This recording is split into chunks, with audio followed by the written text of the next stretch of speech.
Hello hello hello hello. तो हमें electrostatics revise करना है।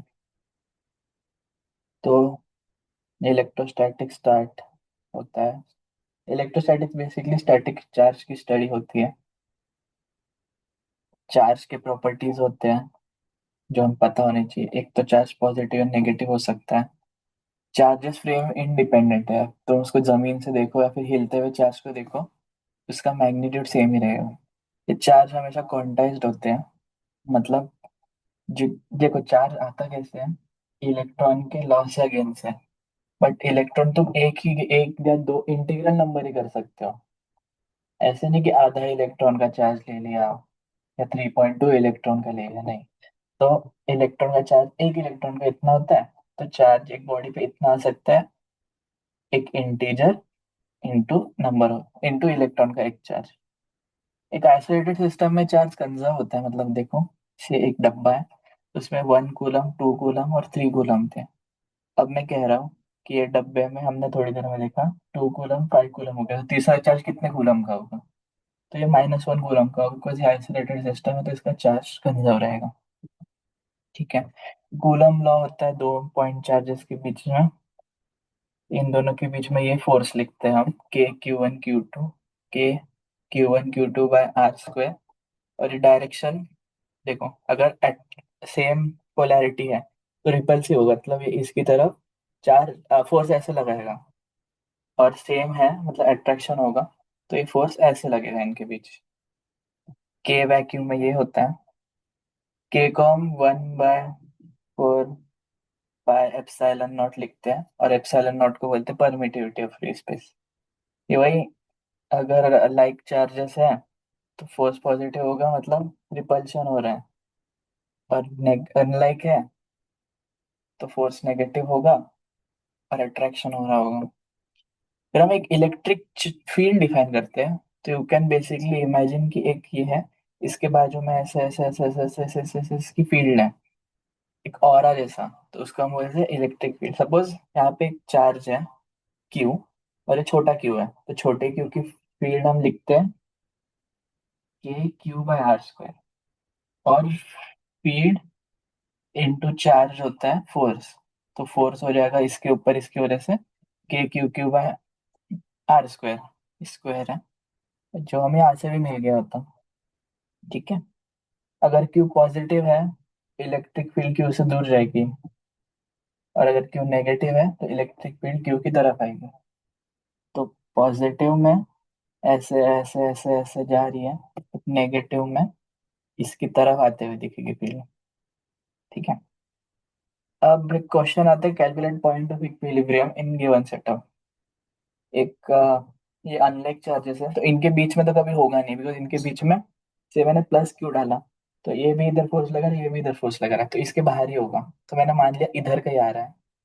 पॉइंट ऑफ इक्विलिब्रियम निकाला फोर्स इक्वेट करके। अब देखो, इक्विलिब्रियम का नेचर कैसे होता है। स्टेबल इक्विलिब्रियम तब होता है, अच्छा इधर से देखो।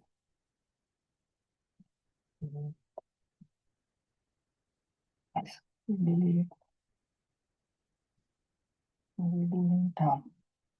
तो हमें पता है स्टेबल इक्विलिब्रियम की कंडीशन ये होती है, डबल डिफरेंशिएटिव अगर ग्रेटर देन जीरो है तो स्टेबल होता है, अगर लेस देन जीरो है तो अनस्टेबल होता है, और इक्वल टू जीरो है तो न्यूट्रल होता है। ठीक है। तो हमें पता है कि डी यू होता है मेरा -dw, और डी डब्ल्यू होता है मेरा FdS। तो डी यू मिल जाएगा, D U is equal to -FdS। तो वैसे ही इधर से ये कंडीशन हम निकाल सकते हैं। ठीक है। तो अगर मुझे एक पॉइंट पे इक्विलिब्रियम निकालना है, ये सोल्यूशन गलत है इसका, मत देखो। तो what I will do is, दोनों के बीच में फोर्स लिखूंगा एक रीजन में, ये रीजन में फोर्स का डायरेक्शन अलग होगा, इधर अलग होगा और इधर अलग होगा। तो हमें रीजन देखना है जो पॉइंट पे निकालने के लिए बोला है, उसके हिसाब से तो उसको डबल डिफरेंशिएट करेंगे। और फिर हम पॉइंट के वैल्यू डाल के देख लेंगे पॉजिटिव आ रहा है कि नेगेटिव आ रहा है। अब हम ये देख लेंगे ना, हमें पता है डी यू और एफ के बीच में रिलेशन कैसा होता है, तो इससे हम ये डिराइव कर सकते हैं कि अगर मेरा DF/dx ग्रेटर देन जीरो है तो स्टेबल है। और लेस देन जीरो है तो वो अनस्टेबल है, तो माइनस इधर भेज दोगे तो इनइक्वालिटी फ्लिप हो जाएगी। ठीक है, वेट गलत लिखा है। समझ गए ना, कॉन्सेप्ट समझ गए कि पॉइंट ऑफ इक्विलिब्रियम कैसे निकाल सकते हैं। डी यू केस में हम पता है हम उसको फोर्स केस में लिख सकते हैं वर्क पावर एनर्जी से, और फिर डबल डिफरेंशिएट करके चेक कर सकते हैं। अब हम इलेक्ट्रिक फील्ड एक्सटेंडेड बॉडीज के लिए निकालेंगे, जैसे सर्कुलर आर्क है।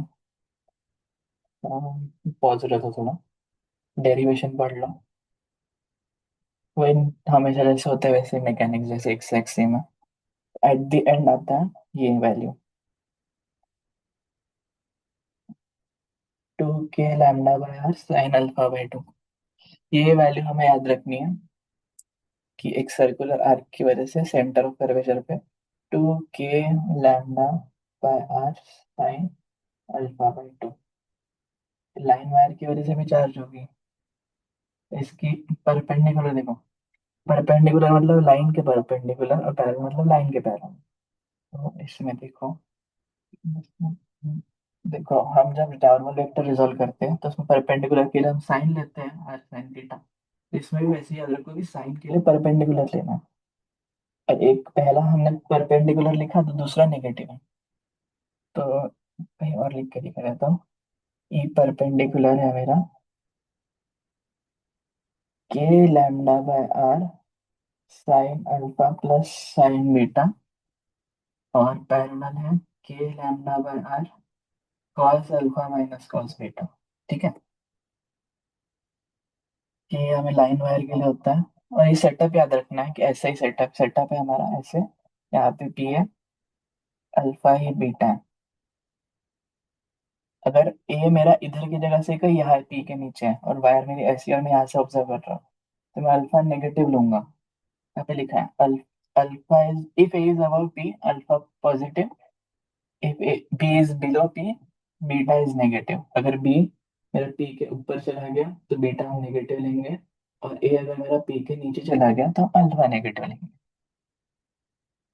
तो इसी में देखो ऐसी वायर है, इसको अगर तुम इनफाइनाइटली एनालाइज करोगे तो अल्फा और बीटा 90 की तरफ टेंड करेंगे। तो वो फॉर्मूला में 90 डाल के देखो, you will get this, E perpendicular 2 k λ/r और ई पैरेलल जीरो आता है, because cos 0 minus something into 0 will give you 0।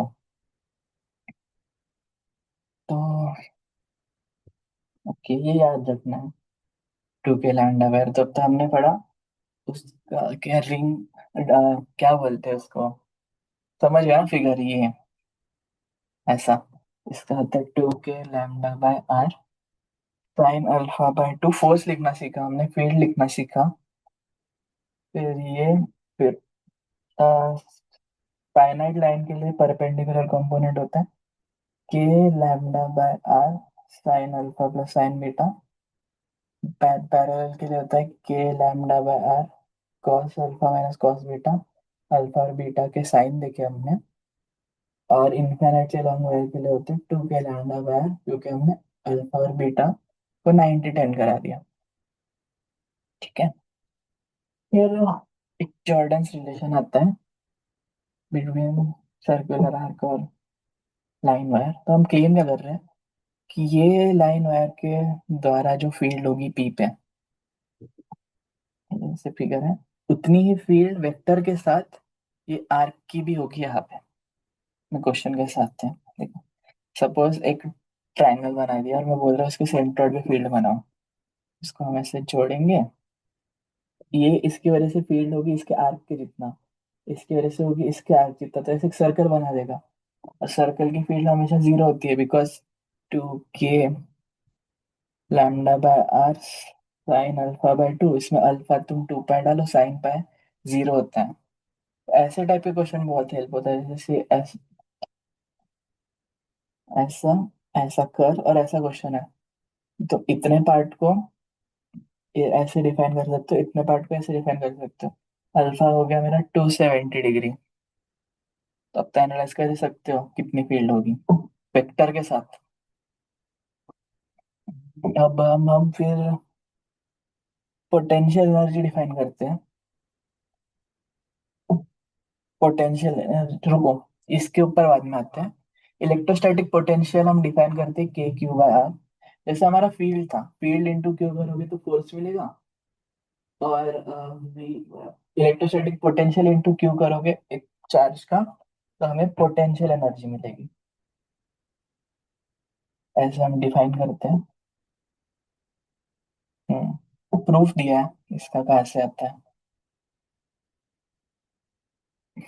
ये याद रखना, ये बहुत इंपॉर्टेंट है कि जो वी वेक्टर होता है वो डीवी वेक्टर होता है minus E vector into D S होता है। एनालॉजिकल लग रहा है कि डी यू जो होता है वो minus F vector D S होता है। तो ऐसे इसके ऊपर क्वेश्चन आते थे कि फोर्स दे दिया, पोटेंशियल एनर्जी निकाला, मतलब वेरिएबल फोर्स दे दिया एक्स आई कैप वाई जे कैप में। तो इसमें वैसे क्वेश्चन आ सकते हैं कि पोटेंशियल दे दिया, फील्ड बताओ, फील्ड दे दिया, पोटेंशियल बताओ। ठीक है। अब रिंग में इधर तो पोटेंशियल 0 है, बट इधर कितना है, तो ये आता है हमारा, यहाँ पे लिखा है के क्यू बाय हाइपोटेनस का स्क्वायर। नहीं, बस हाइपोटेनस के क्यू है। ये भी है के क्यू बाय आर।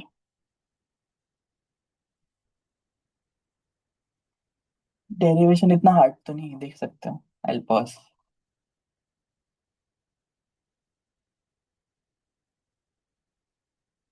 ठीक है, के क्यू बाय आर, और आर मेरा हाइपोटेनस है। अभी तो हमें पता है कि डीवी इज ई वेक्टर, ये ऐसे ही लिख लो। इसको तुम डिफरेंशिएट करो एक्स के रिस्पेक्ट में, यू विल गेट दिस। ये फील्ड एक पॉइंट पर। ठीक है, वही किया। एक को याद रखो, वी याद रखो, के क्यू बाय एच, फिर डिराइव करके निकाल लेना। ग्राफ में ये एक इम्पोर्टेंट पॉइंट है कि एक पॉइंट पे अगर ये ग्राफ ऐसा क्यों नहीं है, मतलब ऐसा और ऐसा, ऐसा क्यों नहीं बना, यहाँ पे शार्प पॉइंट क्यों नहीं आया, यहाँ पे कर्व क्यों है। तो अगर एक पॉइंट पे फील्ड एग्जिस्ट करती है, मतलब DV by D X exist करता है, और ये एग्जिस्ट करता है, मतलब ग्राफ मेरा डिफरेंशिएबल है। और ग्राफ मेरा डिफरेंशिएबल है, तो राइट हैंड डेरिवेटिव और लेफ्ट हैंड डेरिवेटिव सेम होने चाहिए, मतलब ग्राफ स्मूथ होना चाहिए। अगर ऐसा ऐसा है, इधर ऐसा एक डेरिवेटिव मिलेगी, इधर ऐसा एक डेरिवेटिव मिलेगा, तो इलेक्ट्रिक फील्ड एग्जिस्ट नहीं कर पाएगी। डिस्क में भी देखो, डिस्क में भी आता है, टू आता है क्या, अच्छा डिस्क में फील्ड आती है, वो इलेक्ट्रोस्टैटिक पोटेंशियल आता है charge density by two epsilon not hypotenuse minus x, और एक्स ये है। और इलेक्ट्रिक फील्ड ही आती है charge density by two epsilon not one minus cos theta, ये दोनों याद रखो। तो हमने एक्सटेंडेड इसमें क्या क्या पढ़ा, एक तो वोल्टेज पढ़ा के क्यू बाय एच, इसको तुम डिफरेंशिएट करो, ये होता है R square plus X square, इसको तुम डिफरेंशिएट करो, इसकी इलेक्ट्रिक फील्ड आएगी। डिस्क के बारे में पढ़ा, डिस्क का होता है टू, नहीं सिग्मा बाय, इसको बंद करो। इसका होता है सिग्मा बाय जगह, sigma by two epsilon not, बड़ा कौन सा हुआ, हाइपोटेनस माइनस एक्स, और फील्ड होता है sigma by two epsilon not one minus cos theta. Theta is this theta. ठीक है, ये याद रखने हैं, रिमेम्बरिंग है इस चैप्टर में बहुत। अभी देखो, तुम थीटा, अभी तुम शीट को पास से देखो, दूर से देखो तो सर्कल दिखेगा, और पासा पासा पासा पासा इतना पास आ जाओ कि थीटा 90 हो जाए, तो तुम्हें एक बड़ी सी इन्फिनिटी लगेगी ना, इतना पास आ गया। इन्फिनिट शीट में तुम थीटा 90 को टेन करवा दो, sigma by two epsilon naught, ये भी याद रखना है, बहुत रिमेम्बरिंग वाला चैप्टर है। अभी अच्छा। हाँ, इसको ऐसे देखो, चलो। एक शीट है, एक पॉइंट ए है, इधर से मैं बी चला गया, तो मेरा जो पोटेंशियल ड्रॉप होता है इधर से इधर जाने में, वो होता है, डिक्रीज होता है, minus sigma bye 2 epsilon naught into कितना चले एक्स। ऐसे याद रखो इसको। तो ये भी याद रखना है। पीछे नया टॉपिक चल रहा था, हमने क्या क्या पढ़ा? पहले फोर्स पढ़ा, फोर्स कैसे लिखते हैं, चार्ज के प्रॉपर्टीज पढ़े, इलेक्ट्रिक फील्ड पढ़ी, इलेक्ट्रिक फील्ड इनटू क्यू हमें देता है फोर्स। लाइन वायर के रिंग के बारे में पढ़ा, जिसका होता है 2 k lambda by R sine of alpha by 2। फिर हमने पढ़ा लाइन के बारे में, लाइन के लिए परपेंडिकुलर होता है k lambda by R sine alpha plus sine beta. Parallel होता है k lambda by R cos alpha minus cos beta. हमने देख लिया अल्फा बीटा पॉजिटिव कब होते हैं। फिर एक जॉर्डन रिलेशन आता है जिसमें हम क्लेम करते हैं कि जितनी ये लाइन की फील्ड यहाँ पे है उतनी ही ये आर्क की है। इसका एप्लीकेशन डिस्कस किया। फिर हमने एक रिंग का यहाँ पे पढ़ा, बी और इलेक्ट्रिक फील्ड। यहाँ पे बी आता है मेरा सिग्मा बाय 2 एप्सिलॉन नॉट। नहीं नहीं, यहाँ पे आता है k क्यू बाय एच। इसको तुम डिफरेंशिएट करो तो तुम्हें इलेक्ट्रिक फील्ड मिल जाएगी, माइनस रख के डिफरेंशिएट करो। फिर हमने डिस्क के बारे में पढ़ा। डिस्क का यहाँ पे होता है सिग्मा, रिंग में सिग्मा बाय 2 एप्सिलॉन नॉट नहीं होता ना, नहीं। रिंग में रिंग रिंग, हाँ रिंग में नहीं होता। इसको देखो, sigma bye 2 epsilon not, 1 minus cos theta होती है इलेक्ट्रिक फील्ड, और एच माइनस एक्स होता है पोटेंशियल। और इसमें इनफाइनाइट शीट दे दी, तो इसमें charge density bye 2 epsilon not का ड्रॉप आता है। हाँ, ये होती है इलेक्ट्रिक फील्ड, कांस्टेंट है देखो। इसके ऊपर फिर काइनेमेटिक्स से क्वेश्चन पूछ सकते हैं। ये कांस्टेंट है। फिर वोल्टेज हम लिखते हैं, वोल्टेज ड्रॉप होता है जैसे जैसे हम इसमें जाते हैं। तो एक्स डिस्टेंस चला तो यहाँ पे ड्रॉप होगा sigma X by 2 epsilon naught. ये ड्रॉप है तो साइन साइन के साथ माइनस। हमने अब तक इतना डिस्कस किया कि फिर इलेक्ट्रिक फील्ड जैसे हमने बनाई, ये लाइंस बनाई ना, तो ये लाइंस की प्रॉपर्टीज होती है, पॉजिटिव से जाती है निकलती है और नेगेटिव में आती है। कभी क्लोज लूप नहीं बनाती देखो। उससे मैंने क्लोज्ड लूप बना लिया तो, एक पॉइंट पे दो टेंजेंट बन सकते हैं, ये पॉसिबल ही नहीं है। तो इसलिए ना ही क्लोज लूप बना सकते, ना ही इंटरसेक्ट कर सकते। जैसे क्लोज लूप का रीजन अलग होता है कि पोटेंशियल एनर्जी और वर्क पावर एनर्जी साथ है, पढ़ना है तो पढ़ लेना गूगल करके, बट नॉट इम्पोर्टेंट प्रॉपर्टी है। कभी इंटरसेक्ट नहीं करेंगे, सेम एज की 10th में हमने पढ़ा था मैग्नेटिक फील्ड लाइन इंटरसेक्ट कभी नहीं कर सकती, क्योंकि यहाँ पे हमने कंपास लगा तो दो डायरेक्शन में पॉइंट करेगा, जो पॉसिबल ही नहीं है। ये जियोमेट्रिकल प्रॉपर्टी है कि जहाँ पे ज्यादा फील्ड लाइन, वहाँ पे इलेक्ट्रिक फील्ड ज्यादा है, और इलेक्ट्रिक फील्ड हमेशा high potential to low potential flow करती है। अच्छा देखो, इलेक्ट्रिक फील्ड का फंक्शन दे रखा है, फील्ड लाइन के फंक्शन निकालनी है। तो y by X tan theta is equal to dy by D X, derivative में स्लोप इंटीग्रेट करके फंक्शन निकाल लिया। इक्विपोटेंशियल सरफेस में पूरे सरफेस पे v कांस्टेंट होता है।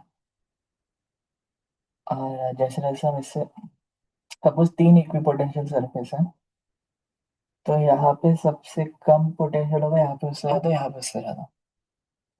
इलेक्ट्रिक पोटेंशियल सरफेस जो होता है EFL के, वो हमेशा परपेंडिकुलर होता है। तो मेरा ईएफएल ऐसे ऐसे जा रहा है, शीट से तो ऐसे निकलता है, ऐसे ऐसे ऐसे ऐसे।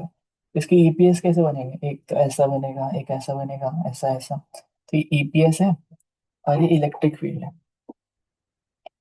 इलेक्ट्रिक फील्ड की दे रखी है, इक्विपोटेंशियल की निकालनी है।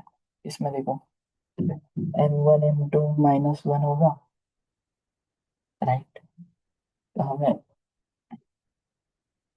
dy/dx इलेक्ट्रिक फील्ड का हो जाएगा x/y, x/y। तो स्लोप ऑफ ईपीएस हो जाएगा -y/x, जो उसके dy/dx की होगा। इसको इधर भेजो, इसको इधर भेजो, इंटीग्रेट मारो, विल गेट योर आंसर। तो ये रेयर है, बट यूनिक है याद, खटकेगा नहीं ये मेथड लूप इक्वेट करने का, इसलिए याद रखो। फिर हम डायपोल पे डिस्कशन करते हैं कि अगर दो चार्जेस है, एकदम पास रखती है, so that this distance is tending to zero comparatively बाकी के डिस्टेंस, तो डायपोल बनता है। डायपोल में हम डायपोल मोमेंट डिफाइन करते हैं, पी वेक्टर होता है क्यू का मॉड इनटू डी वेक्टर, और सेम चार्ज होंगे, एक मैग्नीट्यूड सेम होंगे, एक प्लस होगा एक माइनस होगा। ठीक है, तो सेम हो जाएगा। डायपोल के इधर फील्ड निकालनी है, तो ये फील्ड ऐसे दी जाती है, K P cos theta by R square. Result आता है, याद रखना है कि K P cos theta by R square. ये भी एक रिजल्ट याद रखना है कि डायपोल मेरा ऐसा है, से डायपोल ऐसा है, तो इसकी इलेक्ट्रिक फील्ड का एक कंपोनेंट ऐसे और एंटी क्लॉक जाएंगे ऐसे, एक कंपोनेंट ऐसे, थीटा वेक्टर होता है, आर वेक्टर होता है। तो थीटा का तो हम लिखते हैं 2k cos theta by r cube, और ये होता है k p sin theta by r cube.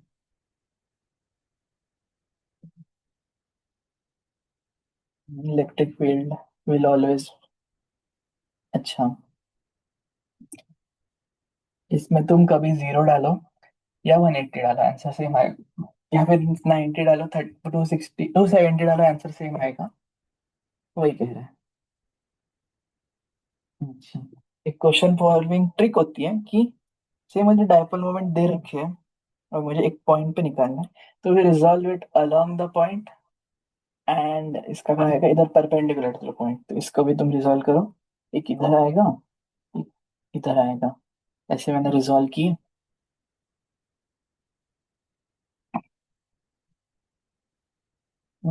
फिर ये पॉइंट के लिए ये तो परपेंडिकुलर है, तो फिर फॉर्मूला क्या था हमारा, K P cos theta by R square. Theta अगर 90 है तो ये तो जीरो हो जाएगा, तो इसका नो इफेक्ट, बस यही इफेक्ट करेगा, तो इसका हमने निकाला यहाँ पे। तो ये जीरो है, 90 तो जीरो हो जाएगा, इसका निकाला। और ये देखो, इलेक्ट्रोस्टैटिक पोटेंशियल ना स्केलर होता है, इसको हम डायरेक्शन से नहीं जोड़ते, तो इसका इसका इसका और इसका ऐसे लग रहा है कैंसिल होगा, बट नहीं होगा, बिकॉज स्केलर है। Dipole moment in electric field, अब देखो यहाँ पे है, इधर कुछ फोर्स लगाएगी फील्ड, इधर कुछ फोर्स लगाएगी, तो न्यूटन लॉ के हिसाब से तो इक्विलिब्रियम में है, बट टॉर्क होगा इसके अबाउट कुछ, तो ऐसे घूम सकता है। तो टॉर्क हम लिखते हैं P vector cross E vector, ये भी याद रखना है।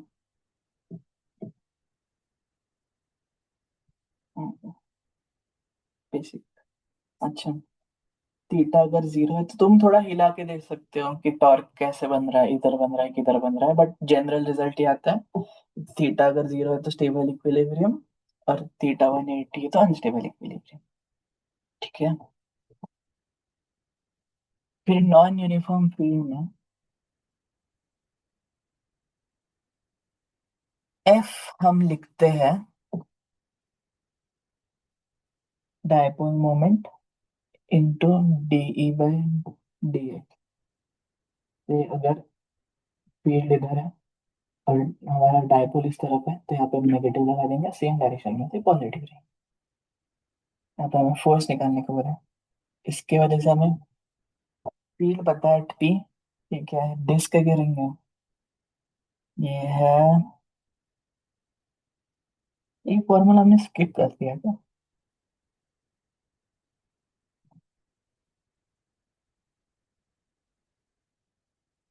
नहीं, अच्छा, ये है रिंग। रिंग का हम वी लिखते हैं K Q by root R square plus X square. इसको डिफरेंशिएट करो तो हमें इलेक्ट्रिक फील्ड मिल जाएगी। ठीक है, अब फोर्स होता है P into D by D x. इसको इलेक्ट्रिक फील्ड को एक और बार मिला तो हमें डी बाई डी एक्स मिल जाएगा। और एक्स भी ए डायरेक्शन में, ई भी ए डायरेक्शन में, तो हम कुछ घपला नहीं करेंगे। तो वही क्या, D by D x of field. Answer.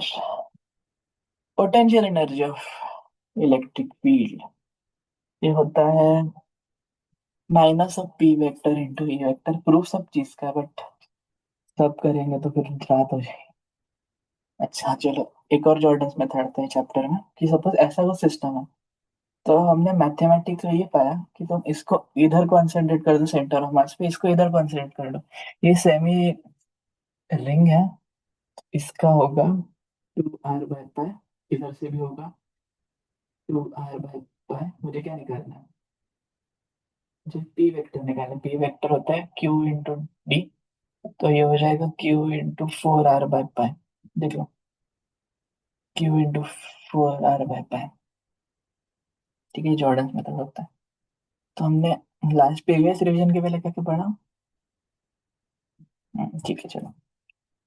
तो हमने ईएफएल के बारे में पढ़ा कि वो कभी इंटरसेक्ट नहीं कर सकती, क्लोज लूप नहीं बना सकती, पॉजिटिव से निकल के नेगेटिव में जाती है। फिर हमने देखा इधर इक्वेशन दिया है तो कैसे लिखते हैं, हम tan थीटा लिखते हैं। तो इक्वेशन से tan थीटा लिखते हैं, इसको dy बाई डी एक्स लिखते हैं। दोनों साइड इंटीग्रेट मार के हमें इक्वेशन मिल जाती है। सही, हमें ईपीएस दे रखा है। ईपीएस में मेरा v कांस्टेंट होता है। v हम डिफाइन कैसे करते हैं? v होता है के क्यू बाय आर। ठीक है, तो के क्यू बाय आर हर जगह कांस्टेंट होगा। एक ऐसा सिस्टम है जहाँ पे v सबसे कम, यहाँ पे उससे थोड़ा ज्यादा, और यहाँ पे सबसे ज्यादा। ईपीएस की भी हम इक्वेशन निकाल सकते हैं। हम पहले इलेक्ट्रिक फील्ड लाइन का स्लोप निकालेंगे D Y by D x.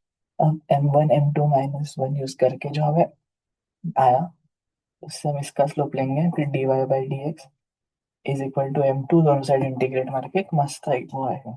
ठीक है, फिर हम डायपोल पढ़ते हैं। डायपोल मतलब दो चार्जेस है बहुत कम डिफरेंस डिस्टेंस पे। हम डायपोल मोमेंट डिफाइन करते हैं जो होता है mod Q into D vector. D vector के डायरेक्शन में होता है। फिर एक डायपोल है, उसके इधर एक पॉइंट है, तो इसके ऊपर हम इलेक्ट्रिक फील्ड लिखते हैं K P cos theta by R square. ठीक है, फिर अभी हमें डायपोल के अलोंग और परपेंडिकुलर भी तोड़ना आना चाहिए। तो अलोंग में आता है 2 k P by R cube cos theta. ये कॉस थीटा आता है नहीं आता? बहुत पहले किया था। कॉस थीटा, और इसमें साइन थीटा। ठीक है, फिर हमने ऐसे, अगर यूनिफॉर्म फील्ड में फोर्स तो जीरो होता है बट टॉर्क होता है, तो टॉर्क हम लिख सकते हैं पी वेक्टर।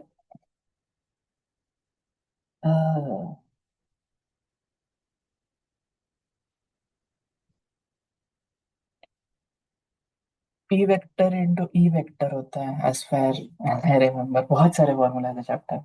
या P vector into E vector. Equilibrium का एनालिसिस कर सकते हैं हम यहाँ से। फिर हम यू टॉर्क निकाल लिया। फिर एक्सटेंडेड चार्ज की बात करते हैं कि ऐसे ऐसे सपोज स्पीयर है, तो इसको तुम पॉइंट चार्ज या सेंटर ऑफ मास रिप्रेजेंट कर सकते हो, बट ये सिर्फ डायपोल मोमेंट के लिए ही होता है। ठीक है, डायपोल ये हो गया। फिर पोटेंशियल एनर्जी हम लिखते हैं माइनस पीई, वेक्टर वेक्टर। ठीक है, तो रिवाइज तो हो गया ये। फिर फ्लक्स आता है, फ्लक्स हम करते हैं। Hello hello.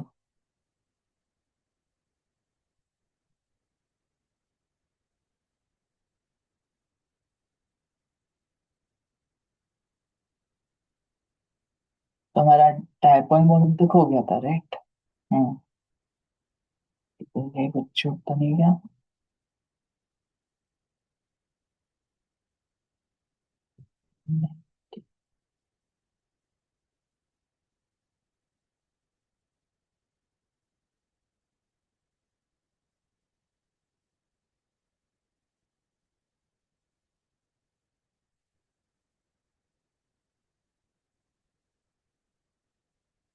फ्लक्स की बड़ी चीजें करना। फ्लक्स हम मैथमेटिकली ऐसे डिफाइन करते हैं। Pi vector is defined as integral E D A. D A area vector होता है। ये क्वालिटेटिव मेजरमेंट है, कितनी इलेक्ट्रिक फील्ड लाइंस एक एरिया के थ्रू जा रही है। Let's call it that. हम ये पेज इधर। हाँ ठीक है, चलो। इलेक्ट्रिक फील्ड दे रखी है, हमें पता है integral E dot D A vector. D A vector हमारा एक्स में होगा, एक्स के साथ जे का तो क्रॉस प्रोडक्ट जीरो हो जाएगा। तो ये हो जाएगा E naught Y by A into D A. अब मैं डी ए ऐसी स्ट्रिप भी ले सकता हूँ, फिर ऐसी स्ट्रिप भी ले सकता हूँ। ऐसी स्ट्रिप का एरिया होगा वाई डी एक्स, और इसका होगा X D Y. X D Y easy होगा बिकॉज इंटीग्रेट मारना है। तो F X E naught by A D Y का इंटीग्रल।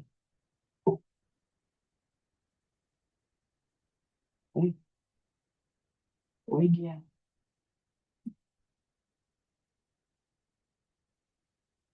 का इंटीग्रल मारो जीरो से ए तक, बिकॉज वाई मेरी जा रही है जीरो से ए तक। जैसे हम इलेक्ट्रिक फील्ड लाइन से फ्लक्स निकाल सकते हैं, इसकी इक्वेशन। चलो, थ्योरी है। आई पॉज पढ़ लो। तो आई गो थ्रू इट। हम सॉलिड एंगल डिफाइन करते हैं, ये ऊपर वाला एरिया बाय आर स्क्वायर। इसको imagine this as the watermelon and imagine this as a disc. Centre पे 4 पाई सबटेंड करता है, सेंटर पे 2 पाई सबटेंड करता है। एक क्लोज सरफेस बीच में 4 पाई सबटेंड करता है, और बाहर कुछ सबटेंड नहीं करता। ठीक? ये very important. Flux is given as Q by epsilon naught solid angle by 4 pi point charge. इसके ऊपर क्वेश्चन है आगे, अच्छा क्वेश्चन। और ये हम डिफाइन करते हैं 2 pi into 1 minus cos theta. तो देखो, कौन ऐसा है जो मेरा, इसमें कैमरा ऑन, कौन ऐसा है जो सॉलिड एंगल डिफाइन करते हैं कौन कितना खुलेगा। सॉलिड एंगल भी जीरो, बढ़ रहा है बढ़ रहा है बढ़ रहा है बढ़ रहा है। इसको तुम देखो इधर तो, अभी इसको 2D में ही देखो, इधर से काटो बीच में से, एक थीटा इधर बनेगा एक थीटा इधर बनेगा। तो half theta is called, half इसको हम थीटा बोल रहे हैं, और थीटा हम ऐसे निकाल सकते हैं अगर हमें ये पता है तो, हाफ प्लेन एंगल बोलते हैं। क्लोज सरफेस है अगर, तो अंदर 4 पाई सब टेंड करेगा, तो ये क्या हो जाएगा? फ्लक्स का क्या होता है, Q by epsilon naught tau by tau. इसमें तुम 4 पाई डालो, क्यू बाय एप्सिलॉन नॉट। इसको गॉस लॉ बोलते हैं बेसिकली। गॉस लॉ बोलता है total electric flux through close surface is proportional to the charge enclose with in that surface. ये derive किया हमने।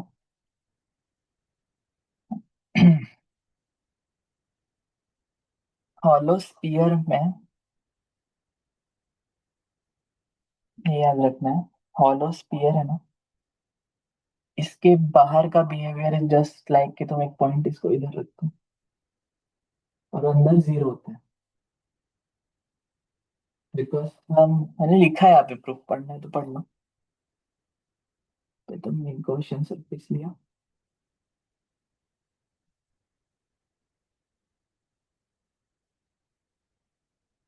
मैं रिजल्ट बता देता हूँ।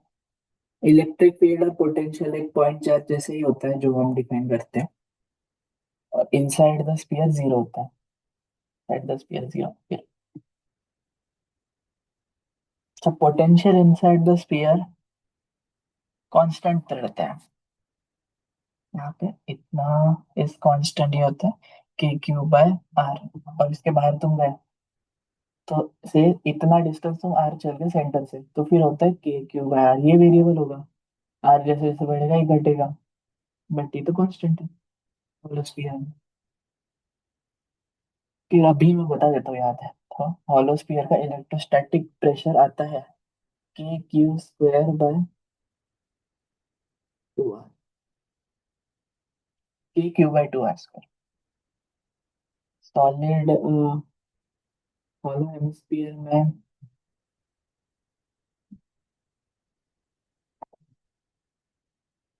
का भी डेरिवेशन है, बट ये याद रख लो बस। Sigma by four epsilon not, या फिर हाँ sigma by four epsilon not याद रखो।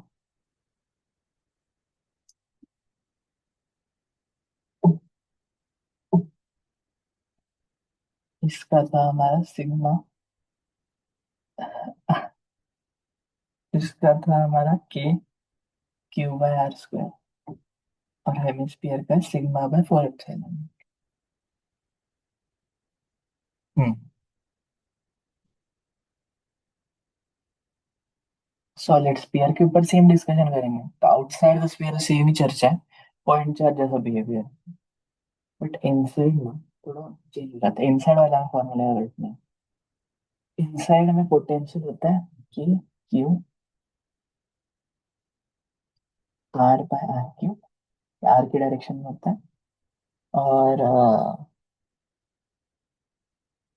इलेक्ट्रिक फील्ड होती है rho R by three epsilon. ये भी याद रखनी है, ये भी याद।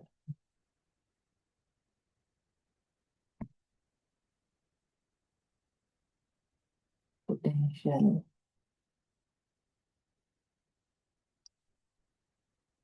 ऑप्शन स्फीयर तो डिराइव कर सकते हो ना। फील्ड आती है हमें इनसाइड लिखनी, ये रो की वैल्यू डालो और इंटीग्रेट मार दो, तो ये आ जाता है। ठीक है। ये क्या है? हम्म। ये मैंने कैविटी मार दी, मतलब ऐसे था बॉडी, उसके बीच में कैविटी मार दी। तो इसके लिए हम लिखते हैं तो से जितना उसका रहता है ना, क्या हमें क्या निकालना, फील्ड। इसमें आर कहीं आता होगा, आर की जगह तुम डी डाल दो, खत्म। इसका अंदर फील्ड क्या आता है, rho R by three epsilon naught आता है। आर की जगह तुम डी वेक्टर डाल दो, हो गया। फील्ड यूनिफॉर्म है तो ऑफ कोर्स एक्सीलरेशन को फोर्स कांस्टेंट होगा, फोर्स कांस्टेंट तो काइनेमेटिक्स से क्वेश्चन आ सकता है।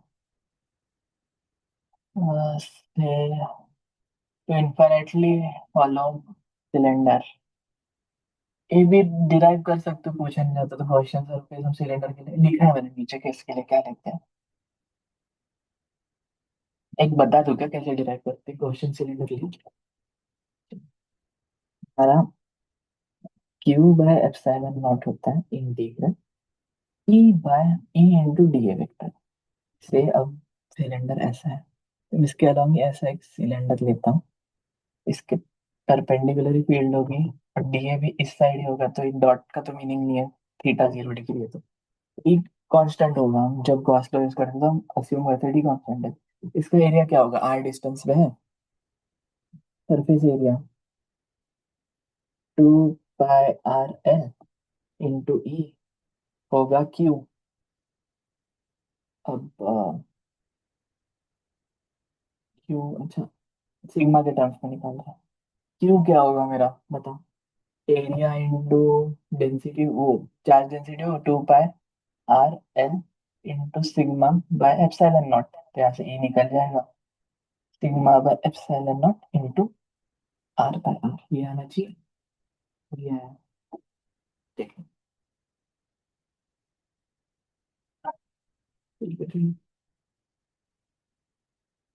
डिराइव कर सकते हो। तो बस हेमिस्फीयर का याद रखना है, स्पीयर, सॉरी स्पीयर का याद रखना है, और हॉलो स्पीयर का याद रखना है। वही सेम, आर को तुम डी डाल दो, और स्पीयर इलेक्ट्रिक से ग्रेविटी स्पीयर।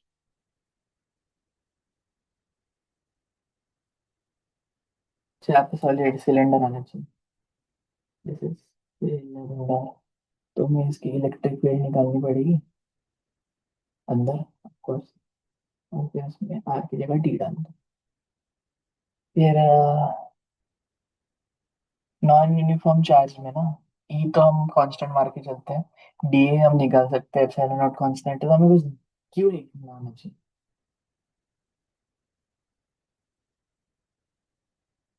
तो क्यू क्या होगा, क्यू निकालना आना चाहिए। क्यू होगा रो इंटू वॉल्यूम,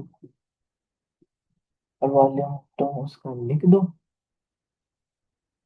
तो मिल जाएगा। क्या ही बोला इसमें, इजी।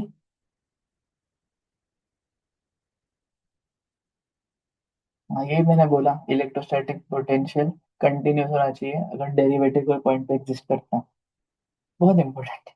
अच्छा गॉस सर्फेस हम सिलेक्ट कैसे करते हैं, स्पीयर का कुछ करना है, डिराइव करना है तो स्पीयर लेंगे, सिलेंडर का कुछ डिराइव करना है तो हम सिलेंडर लेंगे, और कोई स्लैब है,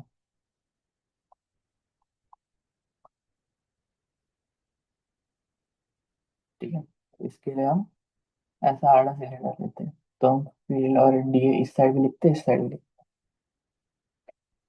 हैं। Using symmetry to calculate flux through surfaces, तो मैंने दो क्वेश्चन किए हैं। फ्लक्स कहा था ये, और कंडक्टर्स पे ब्रेक लेंगे, ठीक है।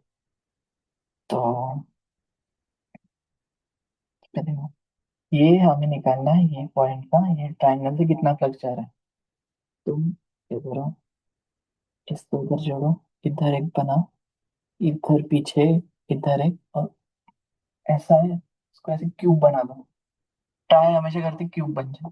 तो एक छोटा सा ट्राइंगल क्यूब का कितना हिस्सा होगा देखो, एक जो ये है, ये साइड का 1/4 है, और ये साइड का, यहाँ पे साइड का 1/8 है, तो साइड से 1/6 फ्लक्स जाएगा, कुछ 6 साइड होते हैं, तो 1/6 इंटू 1/8 कितना, तो 1/48, और इसमें क्लोज्ड है, तो क्लोज में फ्लक्स कितना जाएगा, क्यू बाई एप्सिलॉन नॉट 1/48, तो क्यू बाई 48 एप्सिलॉन नॉट आना चाहिए डायरेक्ट। ऐसा क्वेश्चन है।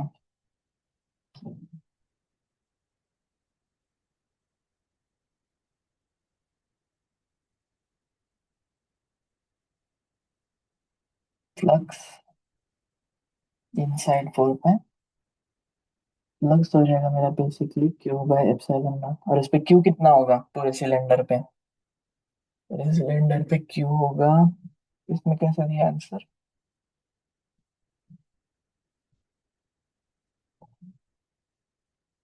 Lambda L by epsilon not.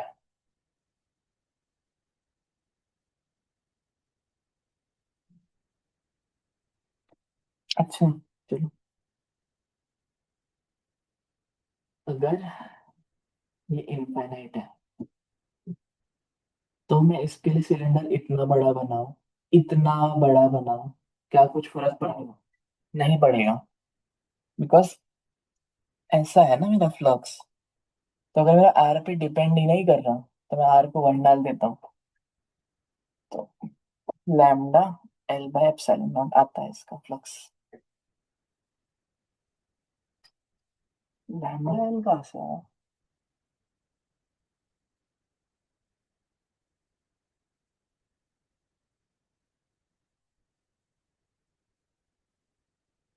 अच्छा मे बी लैम्डा उन्होंने ऐसा दिया होगा रिंग वाइज, तो हमने पूरे रिंग को n से मल्टीप्लाई किया।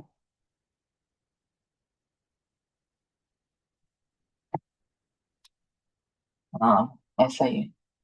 लैम्डा रिंग वाइज दिया तो लैम्डा एल बाय एप्सिलॉन, इसको इग्नोर कर दो, आर वाले relation between force and flux होता है, होता है मेरा ये flux cross sigma, sigma into flux करोगे तो you will get the force. अच्छा ये बहुत ही तगड़ा क्वेश्चन है, इस पे आते हैं। मैं भी सब कर लेता हूँ फिर उस पे। अच्छा चलो हमें force on surface charge per unit area निकालना है। मतलब ये अंदर ही अंदर अभी क्वेश्चन किया होगा मैंने। तो फोर्स निकालना है हमें आउटर शेल पे। हम इसको फोर्स डिफाइन कैसे करते हैं, into E, E E into sigma, flux into sigma होता है, बट हम force E A by D लिखना। हाँ चलो, एफ तुम डिफाइन कर रहे हो, ये इंटू सिग्मा, इसको नीचे भेज दो, हो जाएगा मेरा ई डी ए, ये हो जाएगा इक्वल टू सिग्मा, और ई को तुम उधर भेज दो, तो एफ बाई डी ए हो जाएगा electric field net average into sigma, और एवरेज इलेक्ट्रिक फील्ड हम ऐसे लिखते हैं 1 + E2/2। ये वेक्टर कैलकुलस से डिराइव होता है, सिलेबस में नहीं है। तो हमें ये सिलेंडर पे लिखना है फोर्स, तो ये सिलेंडर के पास हमें फील्ड चाहिए, कहाँ कहाँ लिखना है। हाँ,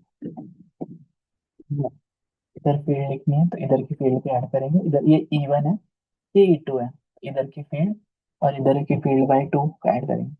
इसकी वजह से इधर फील्ड क्या होगी बताओ, आर डैश है, फिर पॉइंट चार्ज कर सकते हैं, तो के क्यू बाय आर डैश का आर नॉट का स्क्वायर मान लेता हूँ।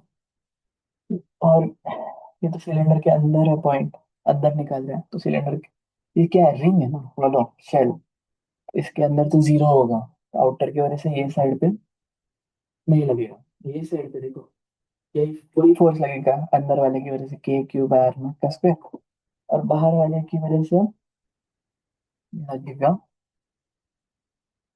अब लिखो के क्यू बाय आर नॉट का स्क्वायर एग्जैक्ट, उसका चार्ज। तो ई एवरेज निकालो, D F by D A होता है सिग्मा इंटू ई एवरेज, सिग्मा इंटू ई एवरेज। ये अच्छे क्वेश्चन बन सकते हैं इसके ऊपर। फिर हमें इलेक्ट्रोस्टैटिक प्रेशर का डायरेक्ट फॉर्मूला है, half epsilon not E1 square plus E2 का स्क्वायर।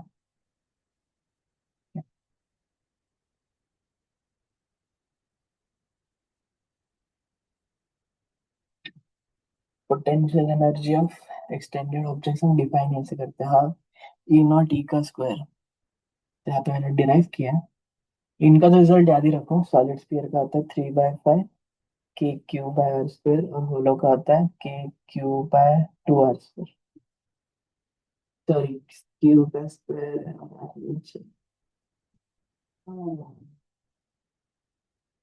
क्यू का स्क्वायर नीचे। सॉरी, क्वेश्चन है कि हमें सिस्टम की एनर्जी निकालनी है, पेट्रोल इसका पोटेंशियल प्लस इसका पोटेंशियल प्लस इन दोनों के बीच में जो एनर्जी, इन दोनों के बीच में ना पोटेंशियल है, तो ये तो हमें लिखना आता है, ये लिखना आता है, इसमें लिखना इसकी फील्ड, अरे इसका, इसका potential, electrostatic potential into Q हमें पोटेंशियल एनर्जी देता है, that's it. In potential energy याद करने का ये देखो, v इंटू की देता है हमें, और v होता है के क्यू बाय आर, तो ऊपर क्यू स्क्वायर तो आना ही है, तो एक 3/5 याद रख लो और एक 1/2 याद रख लो। 3/5 और 2/3 आता तो है सेंटर ऑफ मास में। चलो रिवाइज करते हैं। फ्लक्स हम डिफाइन करते हैं कि एरिया से कितना इलेक्ट्रिक फील्ड जा रहा है। क्वालिटेटिव एनालिसिस होता है इसके ऊपर। हम ये एग्जैक्ट नहीं बता सकते कितने लाइंस जा रहे हैं। तो हम फाई डिफाइन करते हैं Q by epsilon naught solid angle by 4 pi. Solid angle होता है 2 पाई इंटू 1 - cos थीटा। फिर हम हेमिस्फीयर की हेमिस्फीयर पे होता है Q/4 epsilon not electric field, और हेमिस्फीयर में ऐसे ऊपर की तरफ होती है। तो और हॉलो में अंदर फील्ड नहीं होती, और अंदर पोटेंशियल होता है K Q/R इसका रेडियस, और बाहर होता है K Q/r इसकी डिस्टेंस कितनी है। और फोर्स हम फील्ड हम पॉइंट चार्ज के लिए जैसे लिखते हैं वैसे K Q/R। ठीक है। इसका पोटेंशियल एनर्जी होता है 1/2 KQ² बाय R। ठीक है। जब हम सॉलिड पढ़ते हैं उसके अंदर फील्ड होता है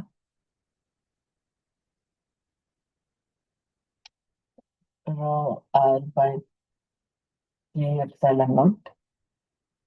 हमने ट्रंकेटेड बॉडीज का देखा कि इसमें से निकाल लेंगे तो आर की जगह डी हो जाएगा। और डी क्या है, इसके और इसके सेंटर का डिस्टेंस। ये हमें आता है, हमने मोमेंट ऑफ इनर्शिया के टाइम पे किया, सेम प्रोसेस फॉलो होता है। उसमें हम पोटेंशियल ऐड करना, इनसाइड है फील्ड, इसको डिफरेंशिएट करोगे तो इनसाइड, इसको इंटीग्रेट करोगे तो इनसाइड पोटेंशियल मिल जाएगा। 3r² + r² फॉर्मेट देखा था वो आता है।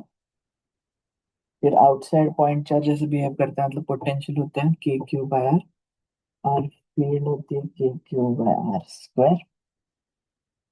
का पोटेंशियल एनर्जी होता है 3/Q K Q² bye R।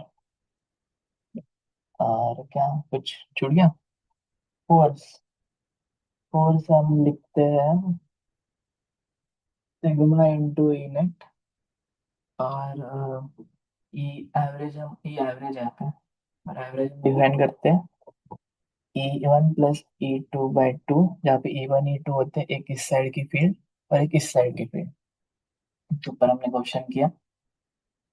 फिर इलेक्ट्रोस्टैटिक प्रेशर हम डिफाइन करते हैं 1/2 एप्सिलॉन नॉट E1 का स्क्वायर प्लस E2 का स्क्वायर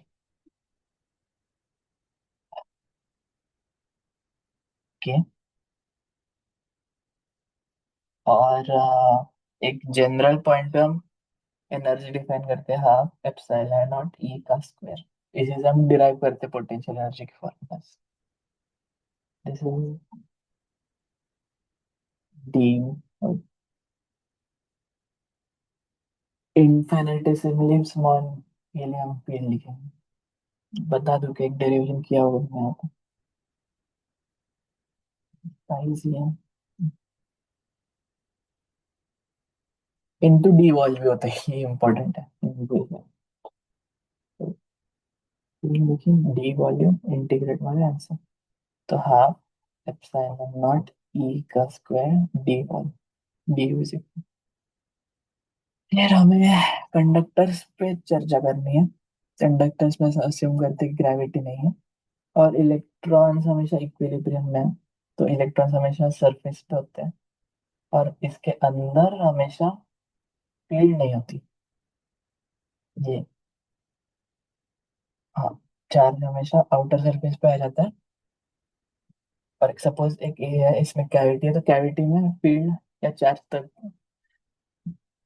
ये बॉल पे चार्ज तभी होगा जब इसके अंदर हमने क्यू रखा है। ये सब ऐसा ही है, और इसके अंदर कैविटी, ये भी बॉल है, बट हमेशा चार्ज बाहर वाले होती है। तो इसमें मेन चीज तो ये है,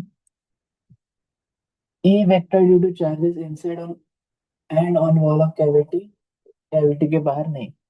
इसके अंदर जो चार्ज है ये वो इधर फील्ड नहीं देते कैविटी के बाहर, और जो कैविटी के बाहर है वो कैविटी में फील्ड नहीं देते।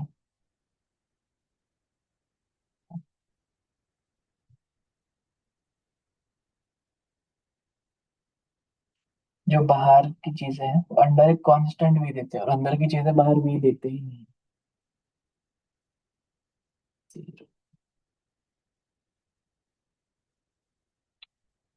Electric field just near the conducting surface, मतलब सिंगल कंडक्टर ऐसा ऐसा है, मुझे बस यहाँ पे फील्ड चाहिए, एग्जैक्ट एग्जैक्ट यहीं पे। तो ये होता है sigma by epsilon not, I think sigma by epsilon not. Question है, ऐसा एक चीज है कि इधर एक क्यू है आर बाय डिस्टेंस में, कंडक्टर है, इनिशियली न्यूट्रल है, इनिशियल न्यूट्रल यहाँ पे क्यू डाला तो इस सरफेस पे माइनस निकालेगा, तो माइनस क्यू होगा, और न्यूट्रल होना चाहिए,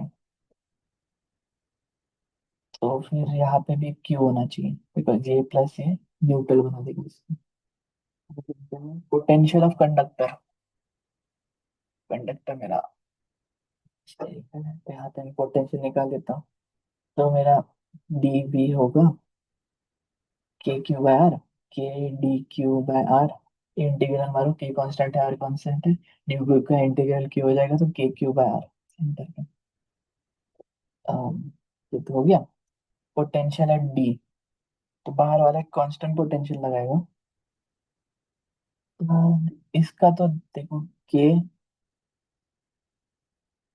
क्यू बाय आर, बिकॉज ये इम्पोर्टेंट है, याद रखना है कि हमारा कंडक्टर का जो पूरा है वो इक्वी पोटेंशियल होता है, तो अपने अंदर हर जगह पे एक ही लगाते हैं। एक पोटेंशियल इसकी वजह से आएगा के क्यू आर बाय एट, और एक ये चार्जेस की वजह से आएगा, ये चार्जेस लगाएंगे k Q by r by four, और ये माइनस होगा, देखते हैं आर भी right. Same, this is the answer. हाँ, ये वही प्रूफ कि कंडक्टर हर पॉइंट पे पोटेंशियल होता है, कि कंडक्टिंग कंडक्टर्स से इसके पास कुछ क्यू चार्ज है, हमने स्विच बंद कर दिया, तो ये तब तक फ्लो करेगा जब तक इसका पोटेंशियल सेम ना हो जाए। सेम हमने मान लिया एक्स फ्लो करता है, तो इसका चार्ज एक्स से कम हो गया और इसके ऊपर एक्स चार्ज आ गया, और पोटेंशियल इक्वल है, हमें पोटेंशियल लिखना आता है स्पीयर की वजह से, वो होता है K Q by R, Q हमें पता है, एक्स ले लो, दो कंसेंट्रिक है ऐसे, और मैंने यहाँ पे क्यू है, ये स्विच में बंद कर दो, सारा का सारा चार्ज चला जाता है, और ये x is equal to q आता है एट द एंड, तो डेरिवेशन है यहाँ पे। बट दो कंसेंट्रिक है, एक के पास चार्ज एक के पास जीरो, तो पूरा का पूरा चलेगा, याद रखना। फिर एंडिंग है चैप्टर की, conductors, conductor earthing, sorry earthing में जैसे दो कंडक्टिंग सरफेस जोड़े ना, अभी हम अर्थ के साथ जोड़ देते हैं, और अर्थ का पोटेंशियल हमेशा जीरो ही होता है, तो इसका final potential will be zero, ऐसे क्वेश्चन आते हैं। चलो, ये एक बड़ा सा क्वेश्चन है, ये सेटअप है, find initial charge distribution with both S1 and S2 are open. यहाँ पे जीरो आएगा, यहाँ पे जीरो है, यहाँ पे क्यू है, तो यहाँ पे माइनस क्यू बुलाएगा, इसके ऊपर नेट चार्ज टू क्यू होना चाहिए, तो यहाँ पे थ्री क्यू लेके आएगा, यहाँ पे भी माइनस थ्री क्यू लगेगा कंडक्शन की वजह से, और उसके ऊपर नेट थ्री क्यू होना चाहिए, तो यहाँ पे सिक्स क्यू आ जाएगा। ठीक है, पहला तो हो गया। Net charge distribution only s two close किया तो इसका पोटेंशियल जीरो हो जाएगा, तो उसका फाइनल पोटेंशियल निकालो, और वही चेन फॉलो करनी है, यहाँ पे जीरो, यहाँ पे कुछ होगा, यहाँ पे कुछ लेके आएगा, फिर एक है दूसरा स्विच बंद कर दिया, उसमें पोटेंशियल निकाला, तो ऐसे सीरीज बनी, एक में दोनों बंद कर दिए, इसमें दो इक्वेशन बना। राइट, इसमें तो फॉर्मूला नहीं था, ऐसे कंसेप्चुअल टॉपिक है, बस वही है कि एकदम बाउंड्री पे होता है सिग्मा बाय एप्सिलॉन, कि how to calculate charge distribution from given field, अगर 1D में है तो हम चार्ज डिस्ट्रीब्यूशन रो डिफाइन करते हैं, तो लिखा है epsilon naught d by D x, sine naught d by D x बहुत रेयर फॉर्मूला है इसलिए चैप्टर के लास्ट में कि बाद में ऐड किया था। तो हम रो डिफाइन करते हैं, epsilon naught D E by D x. ये याद रखना है 1D में, REM। तो हमें v दे रखा है, v से मैं e निकाल सकता हूँ, e से मैं रो निकाल सकता हूँ, चार्ज डेंसिटी। वही किया है, e निकाला, e से निकाल दिया। तो इलेक्ट्रोस्टैटिक्स खत्म हो गया। I give you very I give you summary. क्या पढ़ा? फोर्स निकालना पड़ा, इलेक्ट्रिक फील्ड निकालना पड़ा। अरे आई मेक अ छोटा छोटा सा वीडियो पूरे इलेक्ट्रोमैग्नेटिज्म पे, द इलेक्ट्रोस्टैटिक्स हो गया। Thank you.